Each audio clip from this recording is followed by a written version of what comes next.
noise coming from that creature.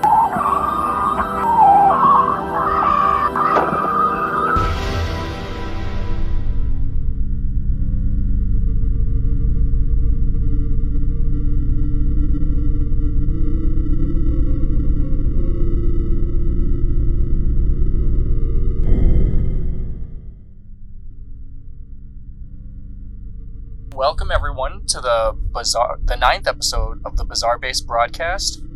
Tonight I'm here with author Kelly Milner Halls. How are you doing tonight, Kelly? I'm doing great. How you doing, Nate? Good. Why don't we start out with you telling me a little bit about yourself?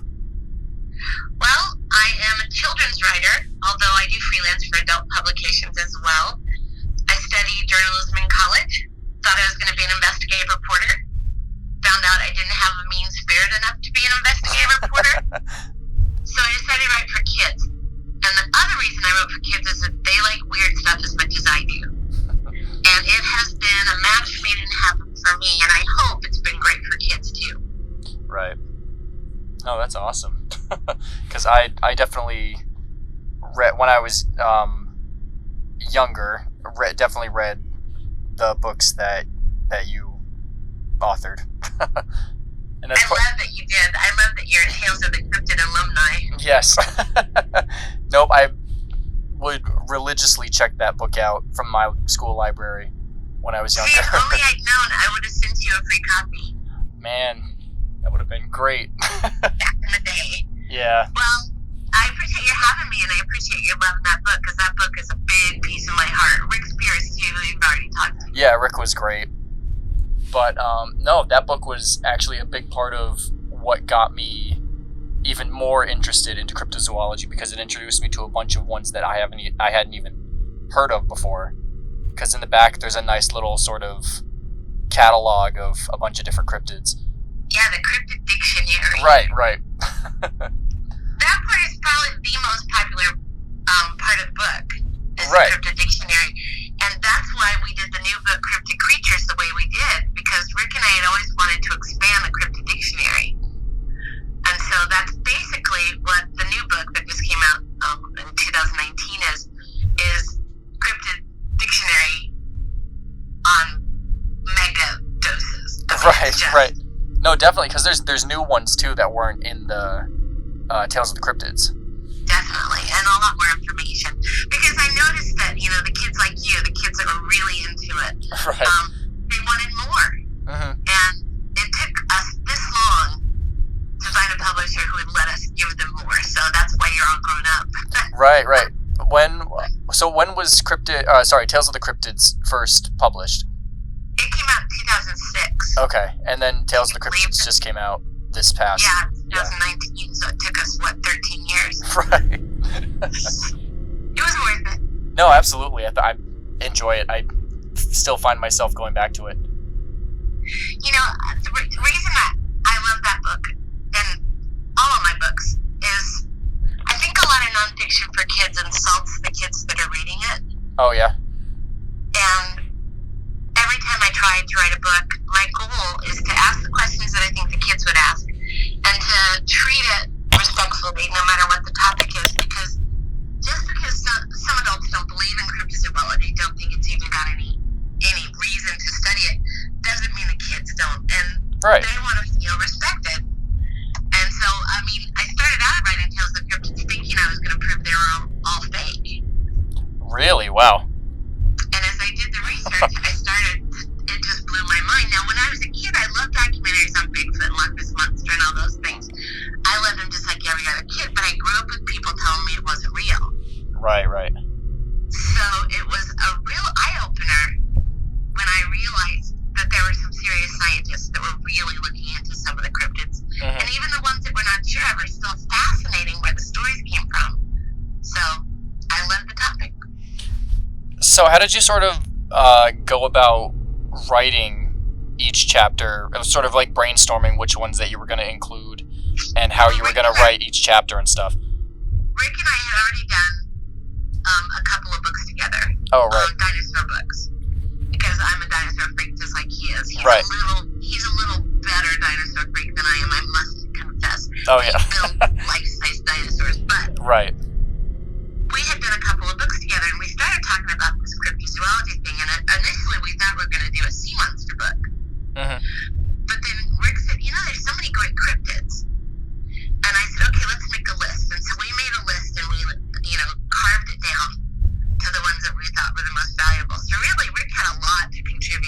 that's awesome. Content helping me sort of decide, because he's as big a kid as I am. Right. And so we made a list, and then I started on the ones that I really wanted to focus on. We put them into groups. We put them into the Bigfoot type animals and the sea monster type animals. So I kind of got my sea monster book that way. Right, and right. then the other animals that are on the land and the other animals that are, we just broke them up into 4 different sections. Mm-hmm. And so I started just researching each creature, and the ones that have a lot of information are the ones that I knew were popular.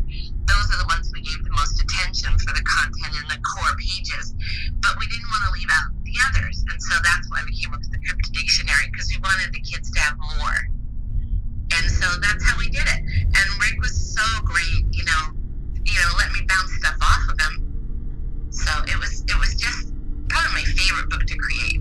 No, that's fantastic. He said when I interviewed him, he said he had a great time doing it too, and you guys sort of like bounced ideas off each other and stuff like that. That's super awesome. Well, Rick has a degree in graphic design. Oh yeah. And so he really could design the book, and it would be a brilliant project. And someday, if I have the funding, we're going to self-publish a few things so he can have his head just take off on how to play it out. But he had a lot of feedback in that one, because we had this great editor. Her name was Tanya Dean. Mm-hmm. She was terrific, and it was a small publisher. And so everything was sort of hands-on and let's work together. And it gave Rick a lot of feedback. I mean, he did the cover. He did right. all the artwork, pretty much. No, that's awesome. So I asked him a little bit about this. Did he sort of just go with a basic silhouette of whatever creature it was, and then add his own little tweaks, and then show it to you, and then you give your thoughts on it? Or how did that sort of process of actually designing the cryptids go? When I did the dinosaur books with him, he was able to imbue the dinosaurs with such reality. Right. And I loved it, because a lot of dinosaur drawings are sort of stilted and they don't look like real animals. But Rick takes these creatures and he fleshes them out, and they look like they're animals that you could see on a farm or somewhere. Totally, that are reality-based animal. So I wanted him to do exactly the same things for the cryptids, and so I did the research to write the book, and so I had all the information on the eyewitnesses. And Rick had some background in it too, but I would hand over the research to him, and then he would create the animals based on the eyewitness accounts. And oh, wow. I have learned long ago that if you give Rick a project, you just trust him. Oh, that's because awesome. He has the best instincts for making things feel like they could exist. That's why he's done, the cryptid books for me. He did the alien book for me, the Sasquatch book for me. And the dinosaur books, of course. And so I just knew to trust him. And every time he'd turn one in, I would just fall in love. And it's always been true of the books I do with Rick. That's fantastic. I think that's pretty much what he said, that you were nice to give him a lot of freedom and stuff. Well, I have to. I'm not an artist. I mean, I drew when I was a kid, and I was good enough to know I wasn't good enough. But I have a passion for people who can draw. Right. And so the minute you see Rick stuff, you go, oh, this guy has what I wish I had. And I feel that way about all the illustrators that I've worked with, but it's never been the partnership that it is with him, because we just click personality-wise, and I trust him. So I say, do what you do. Right. And I guess I asked that because it feels like not even a majority of books, but a number of even popular books that have, collaborative illustrators and stuff like that. It seems really sort of like maybe the author has complete control or something like that. And it's good to see that Rick has so much freedom that and talent that he can bring to the table with the books and stuff like that. And I think that's really awesome. Well, the truth is authors don't usually have any control at all over the artwork. Not at all. They don't even get to pick the illustrators. Oh, really? Yeah, usually you turn your manuscript into a publisher and they decide who they want to illustrate it. But I was able to turn it in and say, I want to make this suggestion. I think Rick would be great for this. And he got a dinosaur book we wrote together called Dinosaur Mummies. It was about soft tissue fossilization. Oh, yes. And my editor had picked someone else, and I said, you really should have picked Rick. And then someone else caved on the book, just took off. Oh, wow. So Rick, I said, if you send them a cover sketch right now, we can get you in this. And so he made this amazing cover of a dinosaur mummy. It was actually a duck-billed dinosaur, plant eater. Right. But it was so fantastic. And they said, oh, we should have gone with Rick from the beginning. And then they had him change it to a T-Rex mummy, just because they thought that was sexier. Right. And then he had, and I think he had like 3 weeks to illustrate the whole book. Oh, wow. Because it was, and Yeah. he did a great job. So he's just good that way. So after that, I knew that I could count him. I knew he was, he turned things in on time. He took deadlines seriously. So I would start submitting his examples of his work with the books I thought he'd be a good match for. Right. And fortunately, all but one, they said yes. Went out of almost right away. Oh, yeah. They should have said yes. Right, maybe. Oh, that's awesome. That's a little window into the world of authors I didn't know about. That's awesome, actually. Yeah. So, I mean, it took a chance, but to me, it was worth it. And if you pull somebody with you that doesn't have real skills, then you're going to hurt your own career. Right. But if you say, this guy's so good, just think about it, a lot of times it works out for the better, and I'm super happy. No, absolutely. So, sort of going back to your history, why cryptozoology? What got you interested in cryptozoology? Like I say, when I was a kid, I watched documentaries a lot. My father was a math and science guy, a physics Oh, yeah. professor. And so we would sit together and we'd watch Star Trek, I mean, the original series. Oh, yep. We would watch all these documentaries on, Bigfoot and Loch Ness Monster or on the future or space or whatever. And my dad was so great because even though he was a hardcore math and science guy, when I said, do you think Bigfoot might be real? He'd say, I guess we don't know. I guess we need more evidence. So he taught me from the very beginning that critical thinking was super important. And so when I grew up, I was still interested in these topics, but I had been led astray. I had been told that Bigfoot was fake. It was just a big lie. And so when I started researching Bigfoot, I thought I was going to prove he was fake, and I was astonished by how much physical evidence there is for Bigfoot. Right, yeah. And it's remarkable. And so after that, I started thinking, well, what else did they lie to us about? And I thought, Area 51. Did Right. anything happen in Roswell, New Mexico? And when I did that research, it was mind-blowing. There was so much evidence that something did happen there. So, I mean, I was just electrified by the fact that here I was thinking everybody was lying to kids saying it was possible, when really they were lying to kids saying it wasn't. Right, yeah. So I'm not saying they're real. I don't know yet. Right, of course. I really love to see a Bigfoot, and I keep my eyes open. I live in Bigfoot territory. I live in Spokane, Washington, which is pretty much as Bigfoot as it gets. And, every time I drive out in the wilderness, you can bet my eyes are peeled because I think he's out there. That's my opinion, not a fact. But, boy, what a turnaround. Yeah, totally. And then even, you have to think about, even when, people don't really ever see primates out in the wild in general. It's a very rare thing to see gorillas or anything like that. We almost never see bears. Yeah, that too, exactly. Compared to the territory they're in. Yeah, let alone find remains of anything. Yeah, because our ecosystem is so efficient. I mean, they keep saying we don't have a body. That means it's not real. But you almost never find a bear's body unless somebody shoots it. Right, exactly. Because the ecosystem takes care of it. So if there is an intelligent primate out there who doesn't want to be found, and if I'm dealing with human beings, I'm staying away from them. Because we shoot things, we like to kill things, and we think it's fun for some weird reason. Yeah. I mean, although I do eat cheeseburgers, I must confess I'm a meat eater, but if they're intelligent, they're going to steer clear of us. They don't want us to see them. That doesn't mean that their kids aren't wondering a little too close. Yeah, right. Because didn't we all do things we were told not to do when we were young? Right, exactly. So I figure the kids are kind of sneaking up on the campgrounds going, I want to look at these animals. Totally, yeah. Which would be us. Yes. Even with the fossil record of chimpanzees, I think I said this on one other episode, I think, but we've only got a handful of teeth to show for the fossil record of chimpanzees even. and that's an animal that we definitely know. This black guy, I mean, which is not Bigfoot. Right. I agree with you, Rick, on that. Yeah, Rick said that, yep. It was real, and all they have is a few teeth and a little partial skull. Right. And yet they give that credence. That's real. Yeah. And dinosaurs, they validate dinosaur tracks. Yes, yeah. That's real.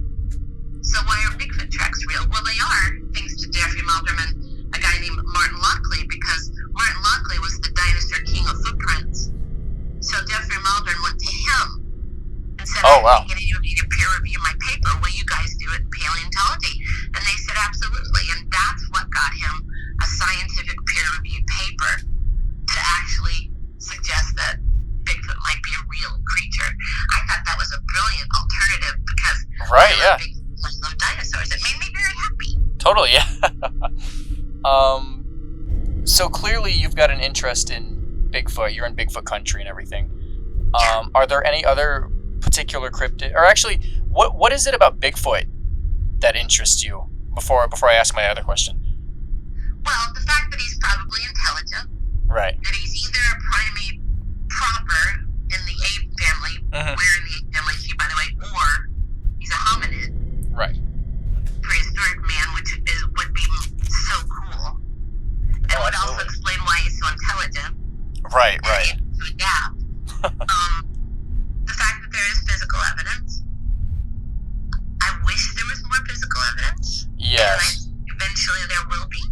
But, well, depending on who you talk to, there already is. I mean, there are two camps. Dr. Melba Ketchum down in Texas, she's done all that DNA analysis, and she says that it is a hominid. But Right. people are just slamming her left and right. Yes. She's always seemed credible to me when I've spoken to her, and I've emailed her back and forth several times. Oh, wow.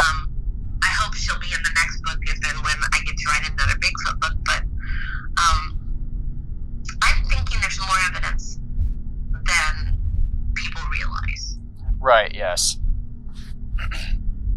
Well, in the first place, you need to have people to have a sighting, so, I mean, in the middle of the woods where there's not a lot of people makes sense as that's where they would be. Yeah, like and it's difficult and it's tough to get pictures of animals when night's falling. Yes. Or when you're not expecting the need to take a picture. You get all excited, your adrenaline pumps.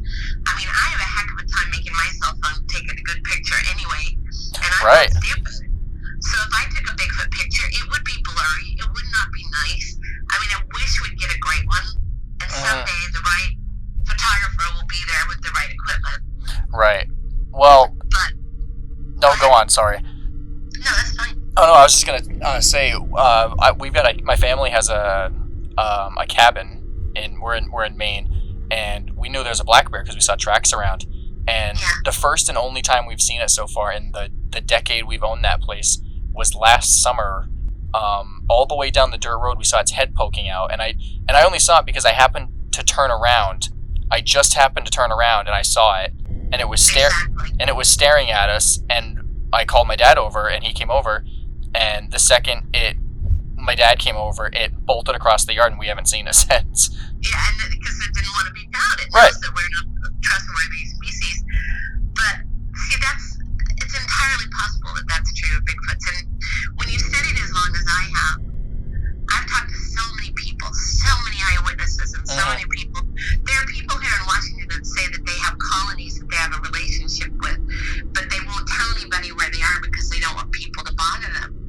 Right. It's almost a spiritual connection between these people and their Bigfoots, and I hope someday they'll invite me to come along. Totally, yeah. And maybe I'll get my chance to see one. I've been very respectful and nice to these people, so who knows, maybe someday. But, you talk to enough people, and they are such incredible. Like, I talked to this guy from Georgia, and he was a truck driver, and he didn't make it in the book because I talked to him after the book was out, but Oh, yeah. he went on a Georgia Bigfoot expedition. He's from New York State, but he went on a Georgia Bigfoot expedition. Yep. And he just went to play with the toys. He didn't believe in the Bigfoot. He just thought, what a cool camping weekend it'll be. Oh, really? So he goes, and he's at the campsite with the other guys. They hiked in, and he can't sleep. So he picks up his canteen, and he decides to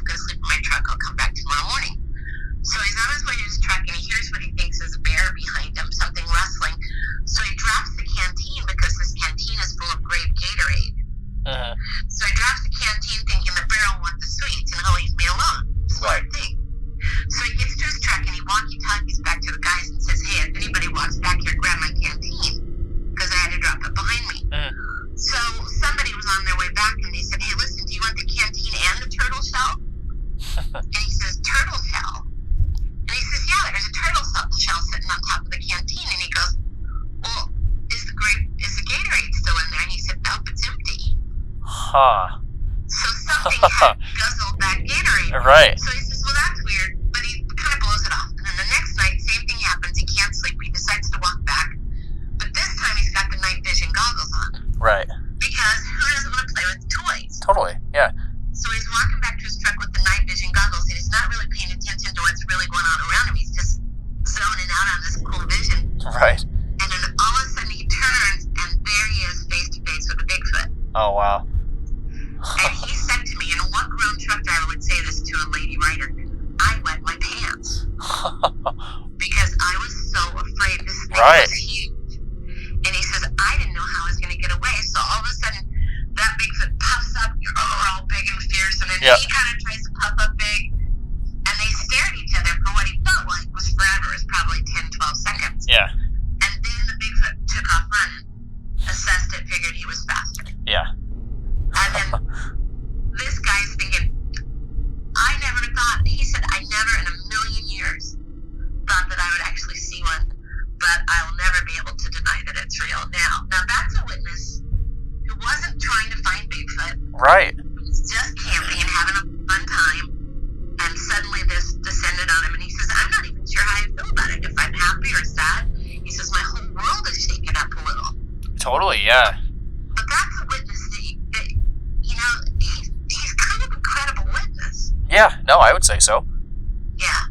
So I've got dozens of stories like that. So I guess that's including I had dinner with Bob Gimlin one night. Oh, really? How was that? It was fantastic, and I got to ask him all the questions I ever wanted to ask him. Uh-huh. Including, what about Roger Patterson's deathbed confession? Right. I said, I got to ask you, because the kids asked me, did Roger really confess that was a guy wearing a costume in the Patterson-Gimlin film? And Bob's a super kind, gentle guy. He's a horse guy. Yes. He likes to draft No, horses. he just seems like a really down-to-earth kind of guy.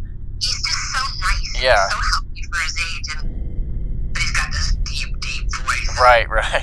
So he got a kind of crusty look on his face, and he says, let me tell you something. He says, I saw Roger the day before he died. Mm-hmm. And he could barely speak. He was so sick he couldn't get the words out. But he got out one sentence for me, and I'll tell you what that sentence was. It was, Bob, I'm sorry I got sick. When I get better, we'll find one. Wow. He says, does that sound like a deathbed confession that it's not real? And I said, no. And he goes, I do not know why the kids spread that rumor around. Right.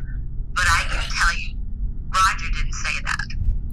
Wow. Now, maybe Roger said it to his kids. Maybe Roger was trying to let his kids out from under the banner of your dad's crazy. Right, yep. You know, because it was tough, I'm sure, for his family. Oh, I can imagine, Maybe yeah. he didn't say it, and the kids said he did just because they wanted to be free. Mm-hmm. It wasn't their thing. Or maybe, we don't know, but Bob says it didn't happen. Right. That's incredible. I'm glad I asked the question, although I thought things were going to go real south real fast. Right. Wow. What is your sort of, I don't know, what's like your takeaway from that, I guess? Well, first of all, that Bob Gimlin is a super credible witness. Yep. When he told it, he wasn't really the one that was a Bigfoot hunter. He kind of hung around and thought it'd be fun, and they talked. Like they said, listen, if we ever see one, are we going to shoot it? And they decided no, that they'll pull their rifle out in case it gets aggressive, but they aren't going to shoot it unless they have to. They had all these little conversations. So when it finally did happen, when they turned around that corner in Bluff Creek, and there it was, Bob said my mind was, I couldn't believe what I was seeing. And he says, I pulled my rifle out because Roger was already on the ground. He was already trying to struggle with the horse. And he said, so, you know, I'm thinking, how is this possible?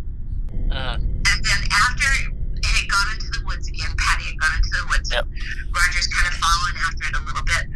Bob says, I started worrying about the horse, that he might be miles down the trail by now, and I better go get him. Right. And so I said, so I left to go get Roger's horse, and then I'm about halfway down to getting Roger's horse when I start to think, wait a minute, what if that was a female, because they kind of thought it was, and what if its mate comes up behind Roger? Ah, right. Because he said, because that will get Roger killed. Right.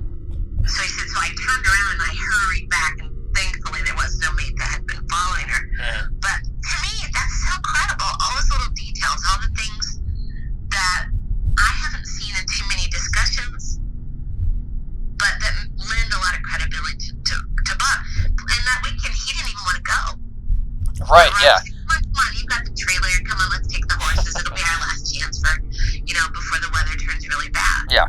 It's in October. So. Well, and even the footage itself is they film it from when they saw, well, pretty much when they first saw it up until it goes into the woods. Like people always like on the shows and everything only show like the famous like 5 seconds of it, but the full footage they filmed it until it went into the woods and disappeared pretty much. Yeah, and I disagree with Rick on this. All respect to Rick, but I don't think it's fake. Oh right, because he pointed out the. I don't think it's a costume. You got to remember what costumes were like. This was in 1967. Yes. When I was 10 years old, and let me tell you, I'm old now. So in 1967, the best costumes on television were Star Trek. That show I watched with my dad. Right. And Bugatti was fantastic. That ape that's, the white ape that was fighting Captain Kirk yes. on the planet. Yep. But it's not a great costume. It's a terrible costume. And it has no muscle definition, and it has nothing realistic. There aren't even eyes in the mask. Mm-hmm. And that was the best costume made in 1967. Right, yeah.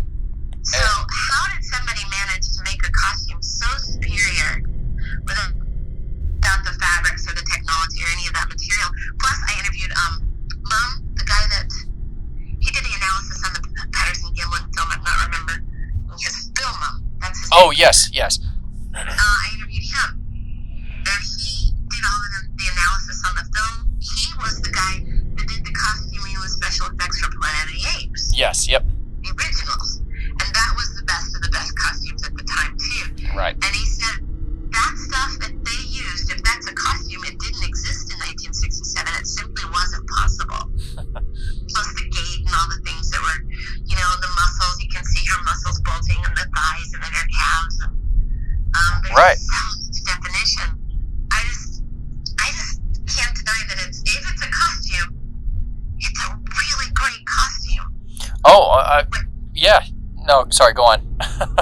So, I just, after 12, 14 years of doing this research, I just think he's real. Totally, and yeah, people have said that they've measured it, and it even the limbs don't match the proportions that a human has. Yeah. The arm to leg ratio is just not human, and the way. The view from behind, some people said to me, somebody said, well, look at that guy's wearing shoes. Because there's one view from behind where you can see a rear end and everything. Yep. But the bottom of the feet are real leathery. And he says, that's shoes. That person's wearing shoes. So I did research on the other mammals that live in the forest. Mm-hmm. And if you look at the feet of a bear, if you look at the feet of any primate, any big ape, right, their feet are very leathery and hard. If you've ever been barefoot in the summer as a kid, your feet get calluses. Oh, yeah. Guard against all the things that you step on. So if you've lived your whole life barefooted in the forest, you're going to have leathery feet. Oh, and she was on a sandbar as well, so you can imagine that it's really sandy and dusty and stuff like that. Absolutely. Yeah, that doesn't convince me in any way. No, absolutely. And I know there are a lot of footprints that are not Bigfoot. I know if a bear slips in the mud, his foot looks a lot like a Bigfoot foot. Yes. And especially if their claws don't happen to penetrate the mud. Right. Although usually they do, but sometimes they don't. I know they're not all real. Mm-hmm. And I know there are a lot of people that try to fake them, which is, fun. Right. But there are too many that are just hard to deny. And dermal ridges, how do you explain dermal ridges? Exactly. Some of those footprints, that's not something. Or even in the ones with trackways that if you're walking around with a wooden stompers, they're all going to look the same, right? But there are just trackways that they bend different and they smear different, and they've got like the foot slipped or something like that, and that's not going to happen with wooden feet. No. And the wooden footprints look so fake. Yes, exactly. The Wallace footprints. Yeah. And I would love to have a replica of the fake one. It would be so much fun. Just for history's sake, that'd be fun to have. And a Bigfoot hunter came up to me. I went to a Bigfoot conference and spoke about how kids feel about it. And this guy came up to me. He was such a cute little old guy, and he had on overalls, and he had a little Tupperware container in his hand, and he says, "You want to see something cool?" And I'm thinking, I don't know. And I said, "Yeah, sure." And so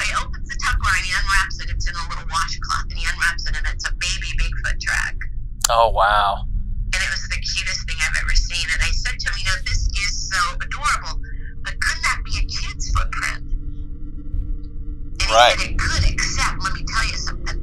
I went up in the Cascades, which is here in the mountains in Washington State, and it was just when the winter thaw was starting. So there was a muddy, sort of a watering hole near a frozen lake. Oh, yep. And he said, so I went up to this mud looking to see if there were any footprints, and there were adult bare feet and smaller bare feet and one little tiny foot in all of this thing. So what I think, my theory is these guys were getting a drink. Right, yeah. And that's why they were all ages. They'd all gone up to get a drink. And I added my theory, since there's only one little baby footprint, is that one of the teenagers must have been holding the baby.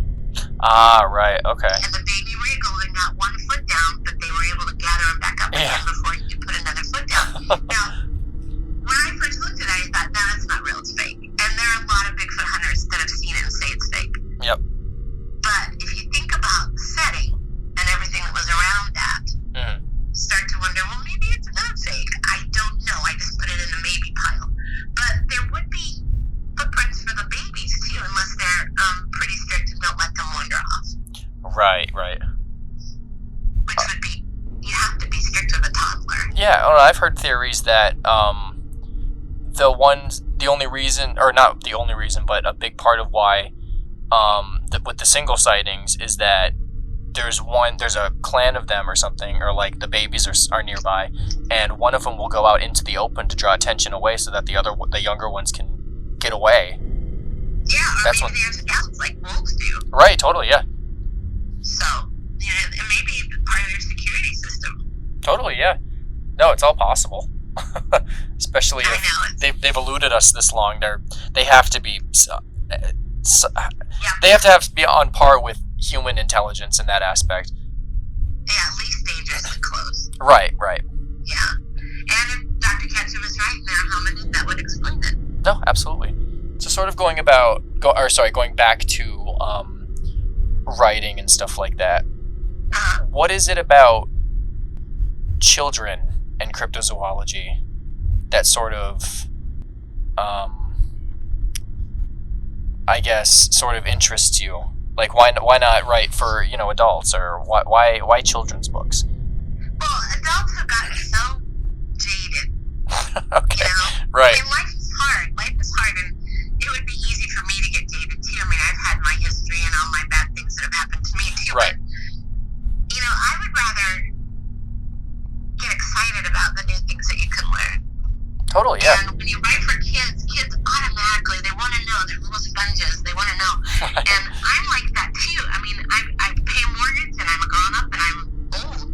But I'm still probably about 10 years old in my head. And if I see something on television, or I'm sitting next to somebody in an airport, and it makes me go, what? Right. Then I want to do more research. I want to know what it's about. Like I did some school visits. I go to schools, or I did before COVID-19. Yep. I went to schools all over the country, and I would talk to kids about critical thinking and nonfiction research. And there was a nuclear power plant in Pennsylvania. I mean, you could see it from my hotel, and I was like, oh, I've never seen one in real life before. Right, yeah. And so I had to go to my hotel room and do research on this particular nuclear power plant, because it was like, what the heck?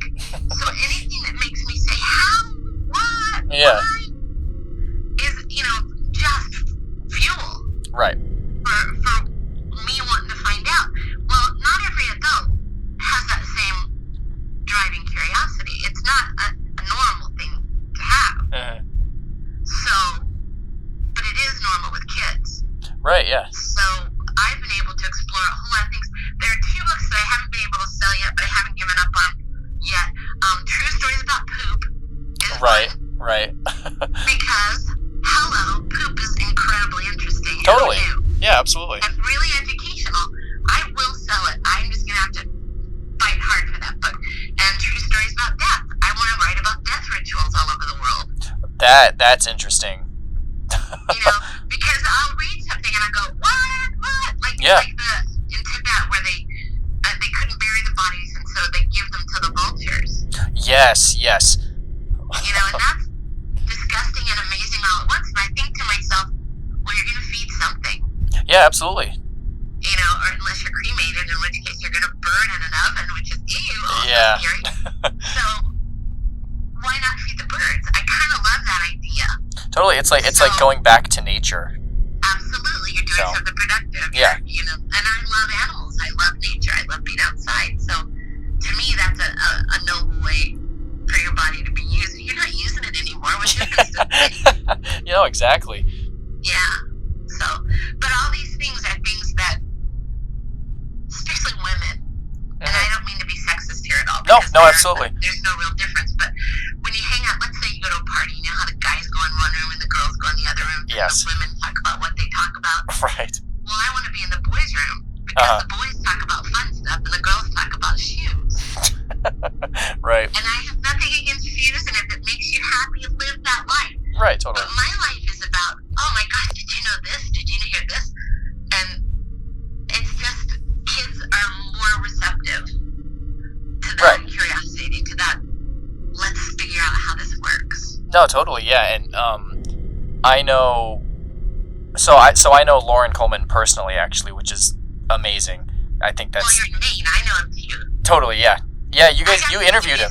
When it was still in his house. So when he actually got it to the first location, when he opened it at behind the bookstore, the Green Hand, that was when I actually found out, because my dad and I had watched his shows for years, and then we found out that he opened the museum in Portland. We were like, wait, he's been in Portland the whole time? I know. We had no idea.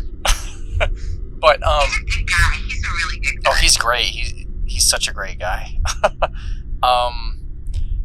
So I lost track of what. Oh, okay, right. Kids in cryptozoology. He dubs cryptozoology a gateway science because it gets kids interested in different aspects of, because in cryptozoology there's so much in cryptozoology. It could get you he calls it a gateway science because it can get someone interested in marine biology or primatology or paleontology. It's so absolutely. Just like how Godzilla got a lot of paleontologists into dinosaurs. Totally, yes. Yes. Rick and I were talking about all of the dinosaur media that got us interested when we were younger. You know how I got interested? I loved lizards. First of all, I used to catch lizards in Houston, Texas all the time. Oh, yeah. Then the World's Fair dinosaurs, remember those big yes. ones? They were fantastic that floated down the barge in New York City. They came to Houston. Oh, wow. And so my parents took me to see them. Right. And to me, they were big lizards. Right. And I fell in love. I think I was 7 or 8 years old. You could buy these wax figures. You put a quarter in the machine. Can you imagine a quarter now? It'd probably be $5. But then the quarter. Right. And you put the quarter in the machine, and then this mold closes, and then they pump hot wax into the mold while you're watching. Oh, wow. And then it drops into a little container, and it's still warm when you pull that toy out. I still have 2 of those left. Oh, that's I got awesome. all of them. My dad sprung and gave me the whole set, but I still have 2 left. Unfortunately, I was too rough with them when I was little. But, oh, yeah. But that's what turned me on to dinosaurs, and it just never went away. That's fantastic. There's such a charm to the classic, outdated dinosaurs, I think. Oh, I know. There's a history there. Rick and I actually put a book together called Bigger Than Life, I think is our biggest life. Yeah. I can't remember, but anyway, it was what we were doing was we were going to track the history of dinosaur models. Oh, okay. And it's finished, and it got sold, and then at the last minute they decided not to do it, so it's just sitting here. But it was so cool when you look at all the way back to Waterhouse Hawkins. Yes, yes. The one that you did for Prince Albert and Queen Victoria. Yeah. Which are horrendously bad, but so wonderful. Right. But if you look at it, it's so interesting because if you track the history of the models, you also track the history of the science. Absolutely, yeah, because they just thought they were. That's what dinosaur means. It means cerebral lizard because they just thought they were big reptiles, and now. Well, they put the thumb on his. Yeah, the iguanodon. Iguanodon, yeah. Yep. So it's trial and error. There's so much, we still don't really know what they look like. We can only, hypothesize. Right. Based on comparative zoology, which, by the way, I teach comparative zoology to kindergartners, and it works. Oh, really? That's awesome. Dinosaurs. But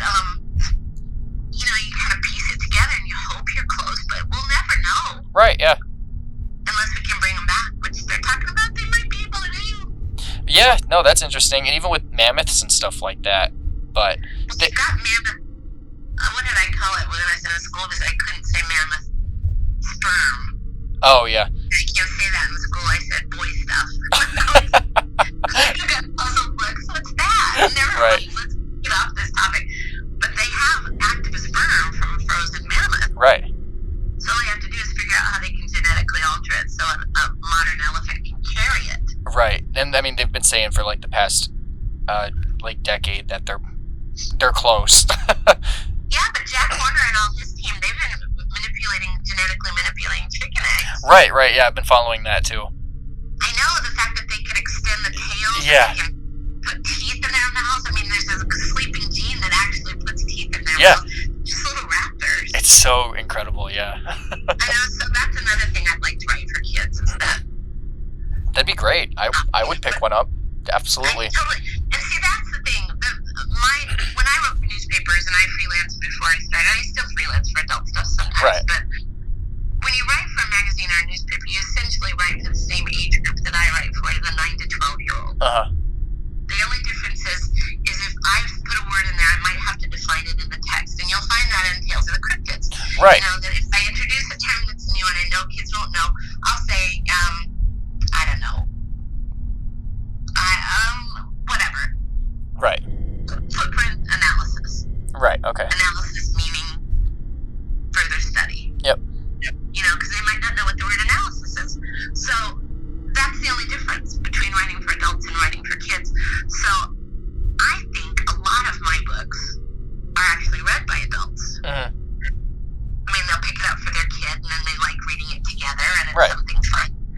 And I did a book festival in Georgia one year, and the moms and dads, were at this book festival, and the moms were super happy, and the kids were whatever, and the dads were like along for the ride, but they would walk by the booth and they'd pick up Tales of the Cryptids, and they'd say, "Hey son, let's buy this one."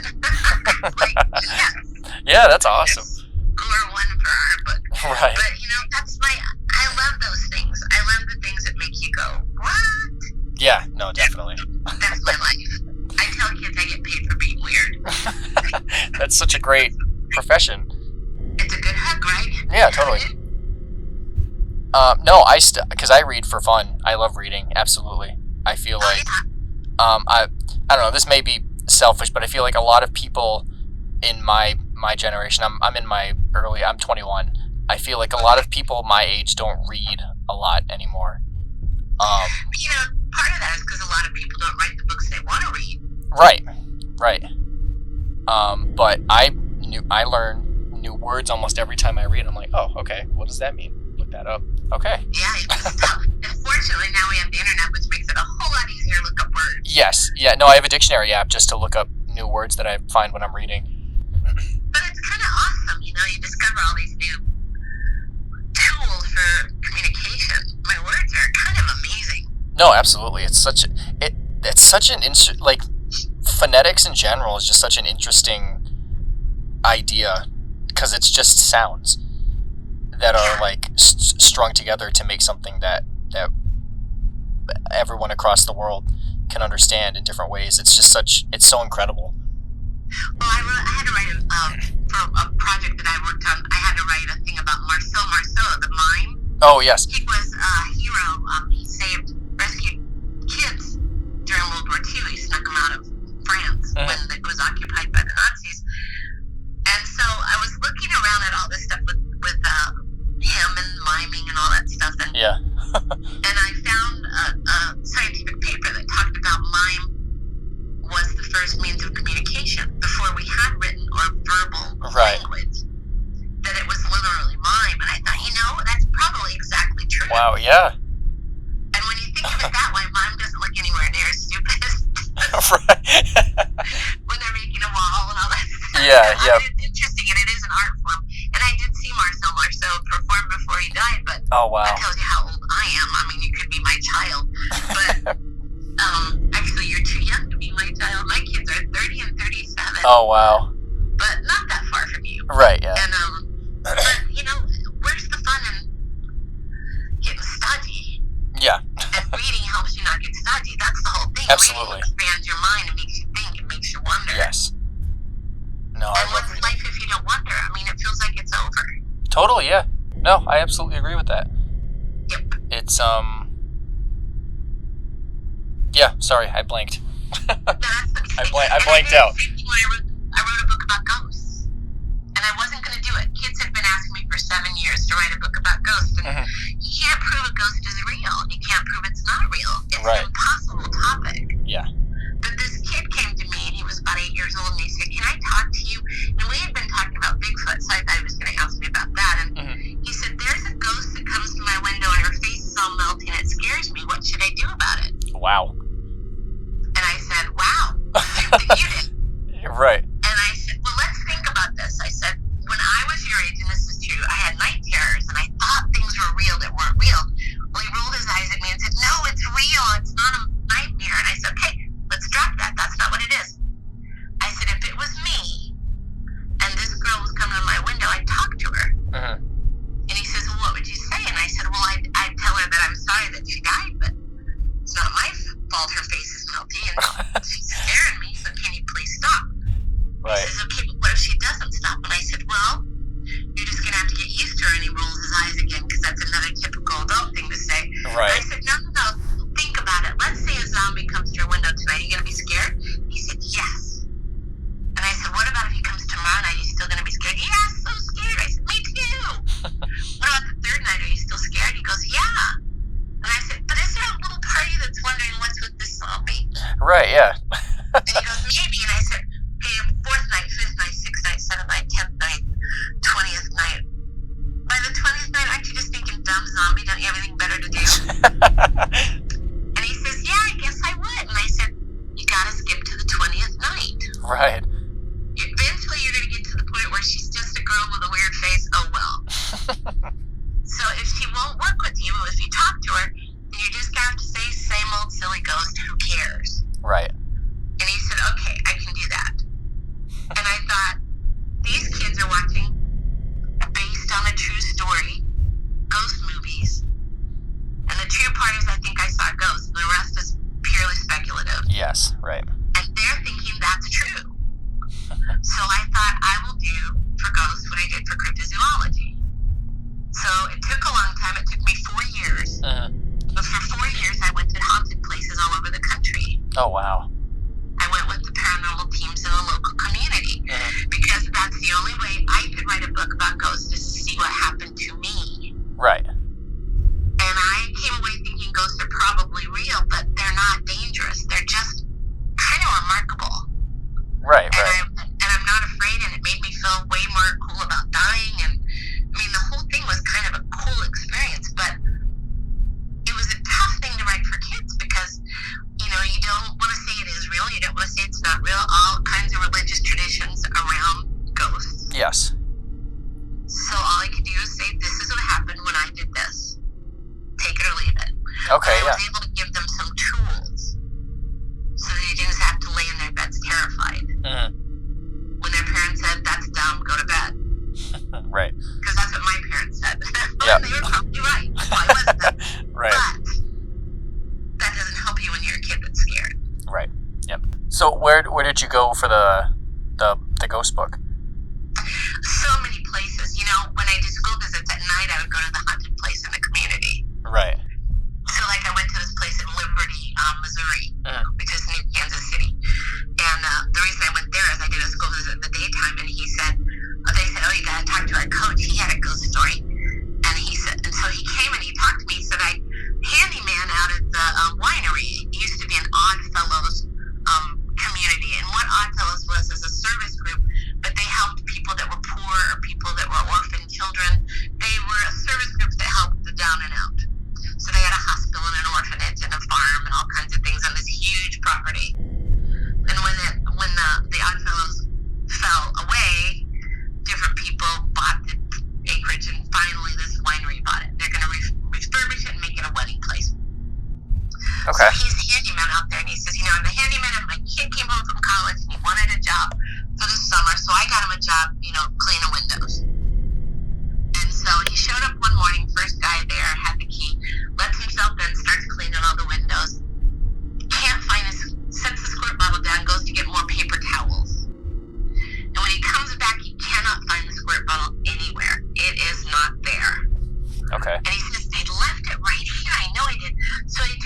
goes back and gets another bottle of cleaner. And then he calls his dad and said, okay, this is very funny, Dad, but, what's going on with my cleaner? He goes, I didn't do it. It's got to be there somewhere. So he goes back into the building he's been cleaning, and when he walks in with a new point of view, a new perspective, and he realizes the bottle of cleaner that he's been spritzing the windows with is now hanging from the chandelier. And he calls his dad up and says, I know you're here. You did this.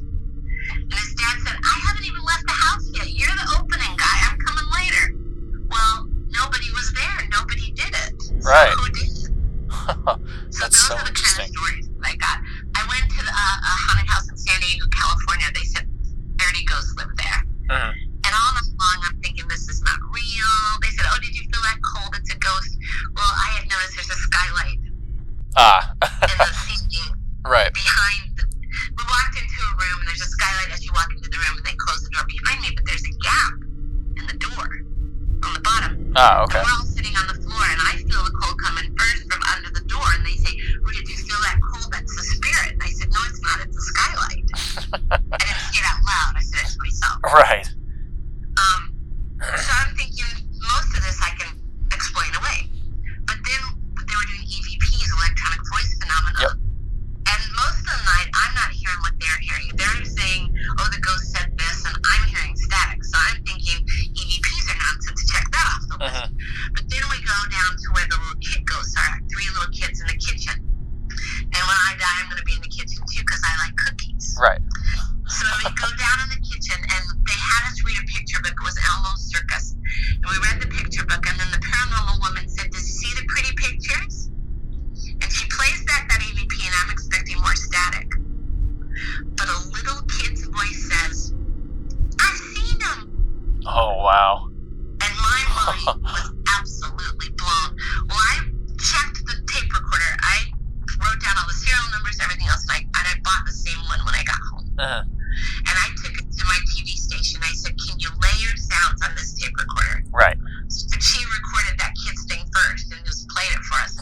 Yeah. She said, no, it's impossible. If you record, you're going to record over whatever was there before. You cannot layer sound on Right. this particular model. Because I wanted to be sure.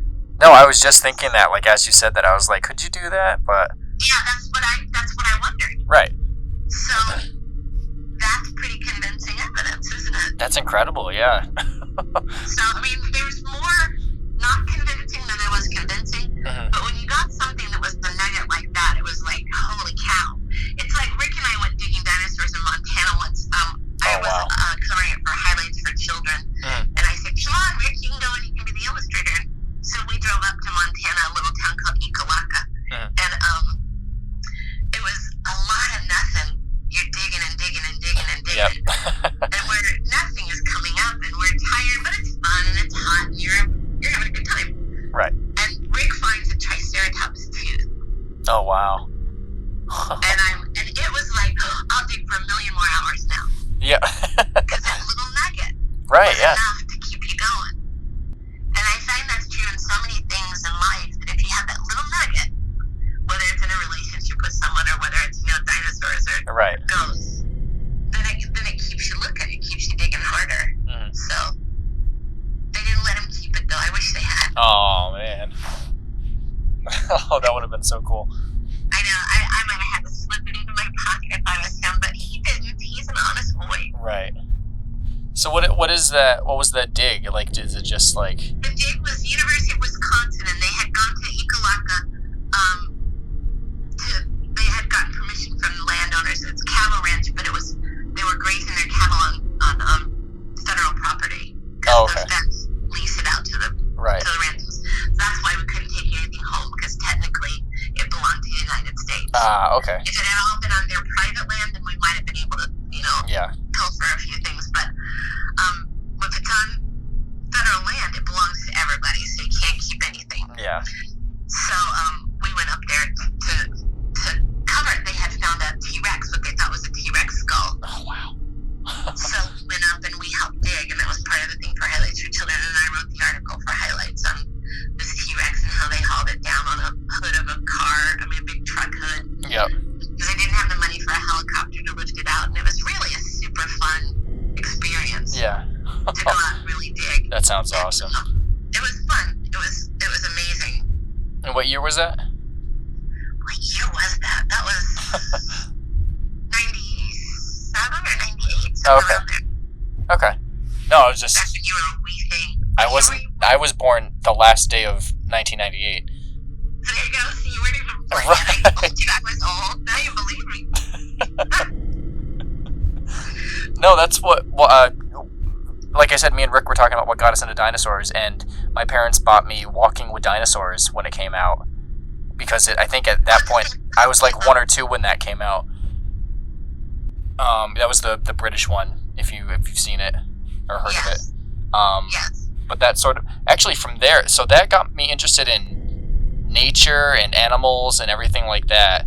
And then I sort of heard about the idea that when I was a little bit older, like at least when I was in elementary school and stuff like that, I heard about that people are still seeing dinosaurs today in like the Congo and stuff like that, and I was like, okay, you've piqued my interest. I know, totally. I so want to believe that's true. Right.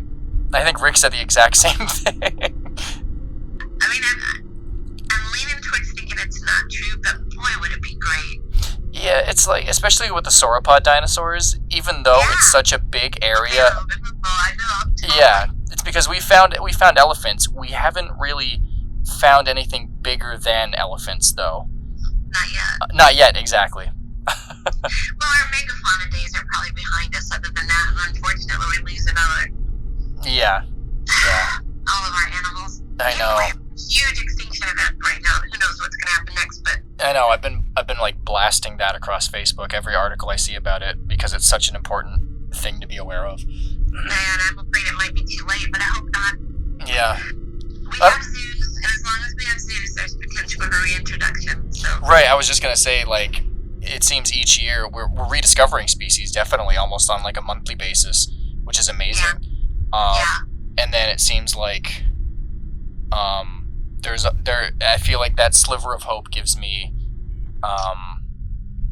hope. Yeah, and I think dinosaurs, when you go out and dig up the dinosaur bones and you realize it's everywhere, like they had, they were working on an Albertosaurus tooth. Oh, wow. And it was still on the ground, and they showed us all because that was part of the press tour. Mm-hmm. And I'm sitting here looking at this tooth, and it's been on the ground for how many millions of years, and yet the enamel is still shiny. Right. That's so amazing. And you start to recognize, and when I first went, I said, how do you know what part's bone and what part's rock? I just don't see how you see it. Mm-hmm. And they said, okay, look at the ground right now. And he says, what do you see? And I said, I don't know. I see a bunch of little cream color rocks. And he goes, no. He says, look at the ground. What color is the ground? And I said, brown. And he says, what color is the stuff you're seeing? And I said, cream color. He goes, that's because it's bone. Ah, okay. And it was everywhere. Right. It was everywhere. If you get in the right place, erosion is just washing it all down and washing it all away. Those little pieces that I could have picked up and cherished for the rest of my life are now dust. They were dust the next year. Right. But there it was. And you start to realize how long history is. Mm-hmm. And how life has come and life is gone. Oh, yeah. Because these are fluvial sites, places that used to have, rivers or streams or lakes. Right. And these animals have got caught up in a blockage somewhere, like a tree fell in, and all these dead animals got caught there, and that's why there's an Albertosaurus and a baby Triceratops and a T-Rex. They're all washed up in the same hub. Well, yeah, and the rivers are the best places for fossils to preserve, too. Because they die and they get fossilized in the silt stuff that's underneath. So, but you sit there and you look at it and you think, this is dry as it could be now. I mean, when it rains, there could be a flash flood, but basically, this is a really dry environment, but it wasn't always. There was a river here once. Right. And it is no more. And so I start to think about our rivers and our lakes and our ponds and all the things that we're seeing evolve in global warming, and I think it's just happening again. Yeah. We've helped it happen, but, we'll either survive it and be smarter, or we won't survive it. Right. I mean, then that's the poetry of nature, I guess. And then who knows how the animals are going to evolve. The Earth's going to survive. As George Carlin used to say, the Earth's not in trouble. The Earth's going to be fine. He's going to shake us up,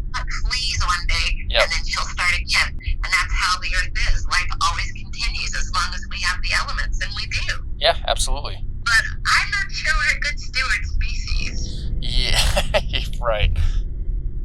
Worries me. Yeah, it definitely is. Yeah.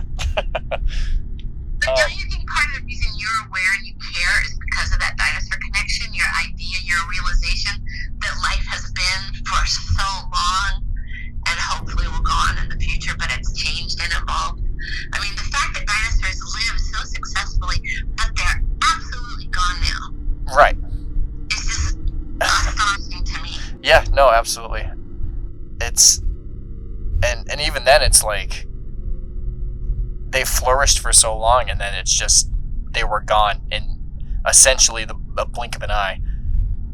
Oh, I know, because that asteroid, I mean, there's a documentary that just came out with a couple of years ago. Oh, yeah. About when the asteroid hit the Earth, and so many people that I've interviewed around the documentary, it was just the most devastating possibility.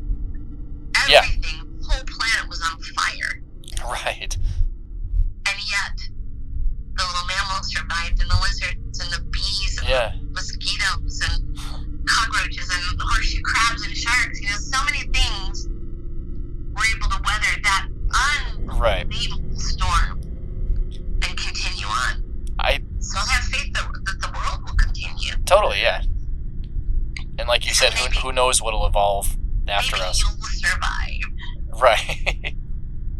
Oh, man. Yeah, it's really weird to think that some animals have existed unchanged, like, since that's happened, like the horseshoe crab and things like that.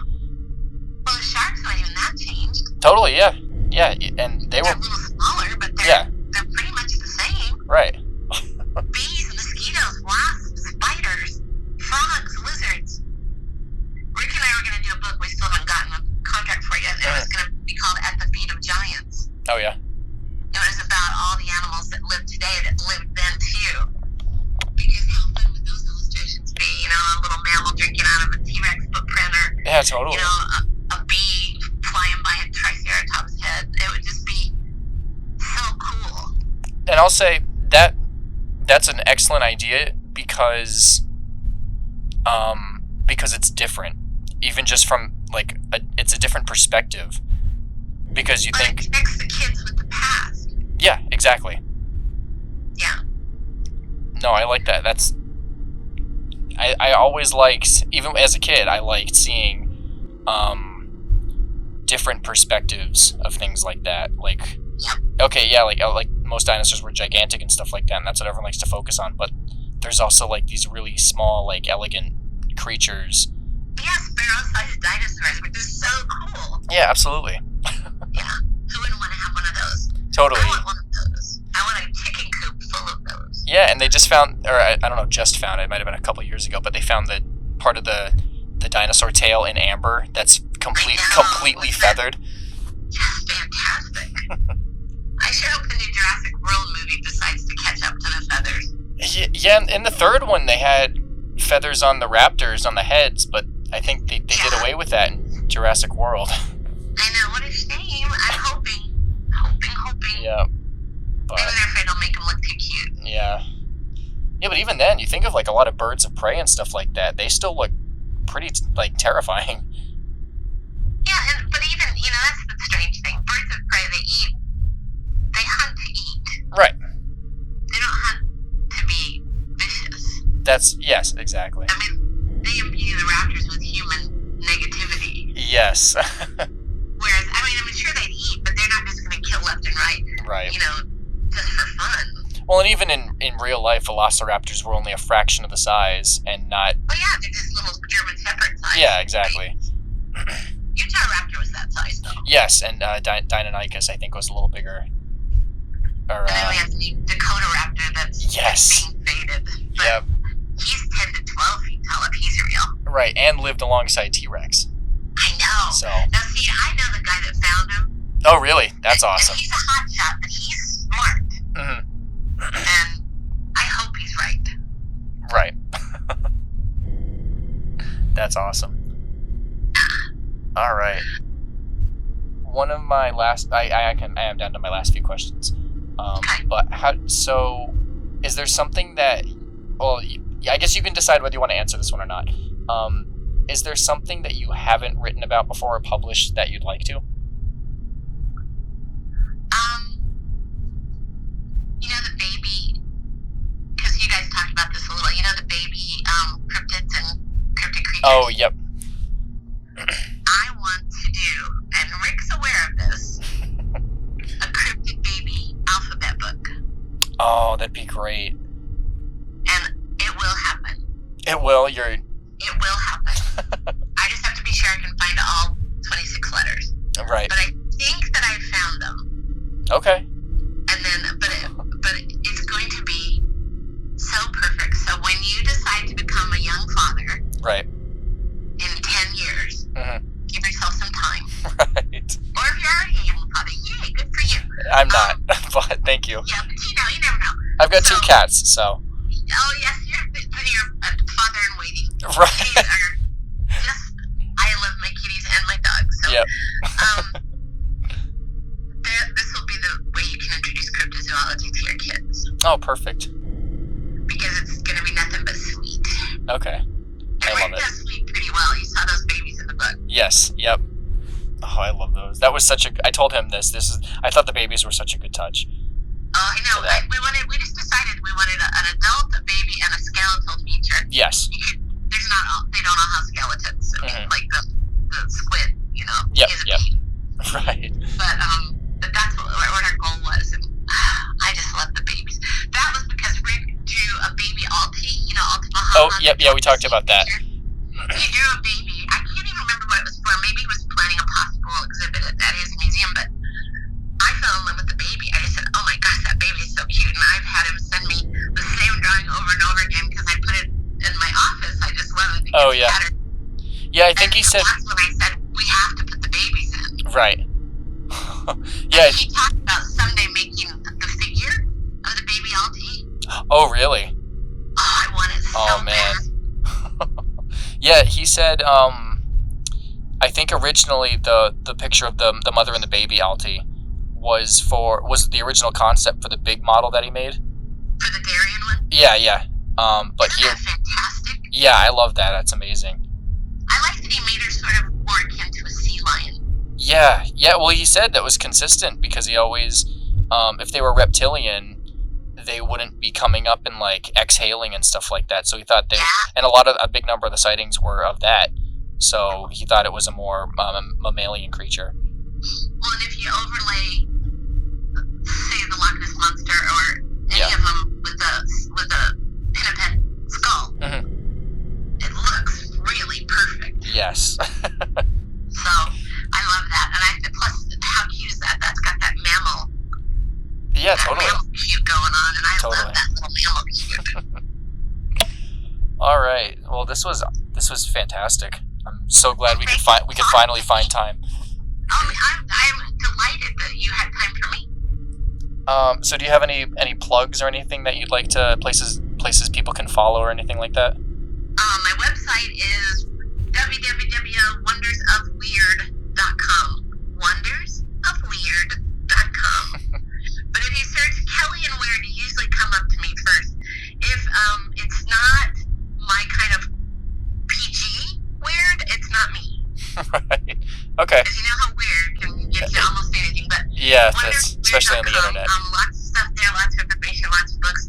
I have new books that are off channel for me, a little different. I did 2 books on World War II.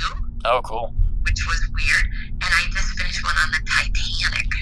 Yeah, I've been finding myself getting a lot more into history like that lately. For some reason, like I just woke up one day and was like, okay, I'm interested in this. Like, how did that happen?